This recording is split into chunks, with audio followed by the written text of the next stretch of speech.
హే! 'Shankar sir' comeback ఇచ్చేసారా? 'దిల్‌మా heart' బానే ఉందా? హోల్ పడిందా? ఫుల్లా? 'ఎస్ఎస్ఆర్ కర్స్' మళ్ళీ రీస్టార్ట్ అయిందా? సినిమా నిజంగానే అన్‌ప్రెడిక్టబులా?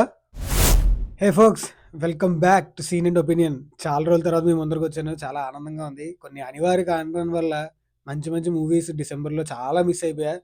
బట్ అయిందేదో అయింది. But today I am back with review of 'game changer.' Movie ఎలా ఉందో తెలుసుకోవాలనుకున్నారు కదా! Let's go! ముందుగా నాదొక చిన్న sweet, cute, sincere request.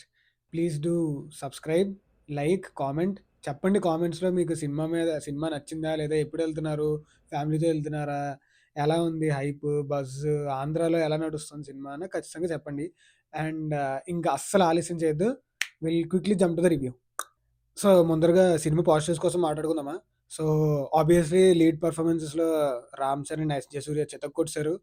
'SJ. Suryah' అయితే కంప్లీట్ డామినేషన్. ఆయన ఫ్రేమ్‌లో ఉన్నాడంటే ఇంక వేరే లెవెల్ ఫుల్. ఆయన ఫుల్ మీల్స్ ఇచ్చేసాడు ఆళ్ళ ఫ్యాన్స్‌కి. తర్వాత 'కియారా అద్వానీ' చాలా అంటే చాలా బ్యూటిఫుల్, చాలా గార్జియస్‌గా ఉంది. అండ్ 'అంజలి' ఆమె part she has done what she has to do. 'Sunil' comedy excellent ఉంది. నాకైతే చాలా బా నచ్చింది. ఆఫ్టర్ ఎ లాంగ్ టైమ్ అతన్ని కామిక్ రోల్‌లో చూడడం చాలా ఆనందంగా అనిపించింది. అంటే 'సునీల్' క్యారెక్టర్ అలా ఉంటది కదా అని. తర్వాత స 'శ్రీకాంత్' గారు చాలా బా చేశారు. And last but not least 'Guruji' Brahmanandam garu మిమ్మల్ని చూసి చాలా ఆనందంగా అనిపించింది స్క్రీన్ మీద. After a long time we saw you and everyone happy. మీరు ఉన్నది జస్ట్ 2 మినిట్స్ అయినా సరే చాలా చాలా బాగుంది. ఓకే. సో, నెక్స్ట్ బీజీఎం అదరగొట్టేసావు భయ్యా తమన్ నువ్వు. నిజంగా పాపం ఎన్నో సీన్‌లని బీజీఎంతోనే లేపాడు. తర్వాత స్క్రీన్ ప్లే బావుంది. అంటే చాలా రేసీగా ఉంటది. First half flash back super screen play excellent. అలా పరిగెట్టుకుంటూ వెళ్ళిపోతూ ఉంటది సినిమా.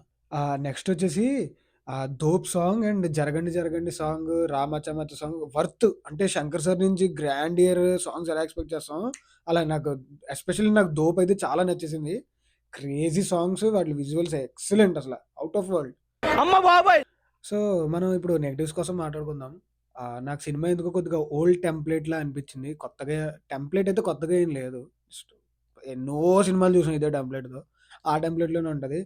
Secondly story okay. అదేమంత గొప్ప స్టోరీ ఏం కాదు. ఇలాంటి స్టోరీలు చాలా చూసాం.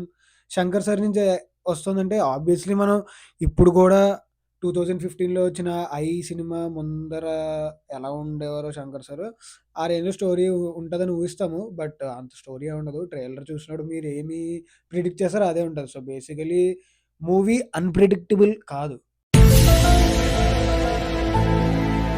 హీరో అన్‌ప్రెడిక్టబుల్ అంతే. ఓకేనా? సో, సినిమా అన్‌ప్రెడిక్టబుల్ ఏం కాదు. అంతా ప్రెడిక్ట్ చేసేయొచ్చు. ఆ! సెకండొచ్చేసరికి ఆ రేసి స్క్రీన్ ప్లే ఉందా ఫస్ట్ హాఫ్ ఫ్లాష్ బ్యాక్‌లో తర్వాత పడిపోద్ది. సో, ఇలా స్క్రీన్ ప్లే జుయ్యనెళ్లి ఒక్కసారిగా ఇలా పడిపోద్ది. స్లో అయిపోద్ది. సో, బేసికల్లీ అక్కడ ఆడియన్స్‌ని ఎంగేజ్ చేయడం ఇబ్బందనమాట. అక్కడ ప్రాబ్లమొస్తది సెకండ్ హాఫ్‌లో. ఓవరాల్‌గా మూవీ వచ్చేసి బావుందండి. బాగుందనా? నిజం బాగుంది. బాగుందనా అంటే డీసెంట్ సినిమా. డీసెంట్ ఫ్లిక్కే. You can enjoy. ఫ్యామిలీతో ఎళ్లి సంక్రాంతికి హ్యాపీగా థియేటర్‌లో చూడొచ్చు. ఆహ్, చాలా రోజుల తర్వాత ఒక భారీ బడ్జెట్ మూవీ తక్కువ వీఎఫ్ఎక్స్‌తో రావడం వల్ల కంటికి చాలా ప్రశాంతంగా ఉంది చూడడానికి. అండ్ ఇదొక proper mass masala commercial flick అనమాట. చాలా రోజుల తర్వాత వచ్చింది. బావుంది. కొద్దిగా రిఫ్రెషింగ్‌గానే ఉంది చూడడానికి. మంచిగా అనిపించింది. ఓవరాల్ టికెట్ వర్తీ మూవీయే. నా rating 3 stars out of 5 stars. Okay guys. మీ హోంవర్క్ ఏంటంటే సినిమా చూసాక మీ నేను స్టార్టింగ్‌లో 4 క్వెషన్స్ ఏసాను కదా! సినిమా చూసాక ఆ క్వెషన్స్‌కి ఆన్సర్స్ కామెంట్స్‌లో చెప్పండి. And thank you. See you again with another review. Take care. Bye by.